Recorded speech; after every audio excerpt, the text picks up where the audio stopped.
Assalamu alaikum. Today I am going to recite Surah Taha ayah number 18 to 21, which meaning أعوذ بالله من الشيطان الرجيم. ശപിക്കപ്പെട്ട പിശാചിൽ നിന്ന് ഞാൻ അള്ളാഹുവിനോട് അഭയം തേടുന്നു. ബിസ്മില്ലാഹിർ റഹ്മാനിർ റഹീം. പരമകാരുണികനും കരുണാനിധിയുമായ അള്ളാഹുവിൻ്റെ നാമത്തിൽ. قال هي عصاي أتوكأ عليها وأهش بها على غنمي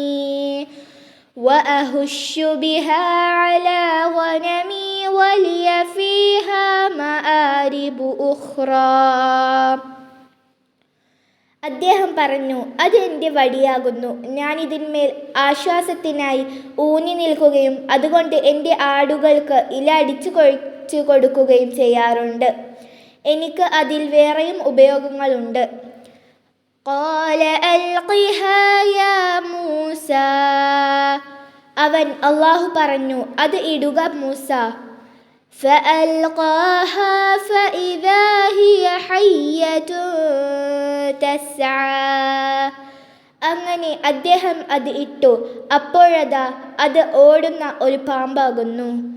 قال خذها ولا تخف سنعيدها سيرتها الأولى.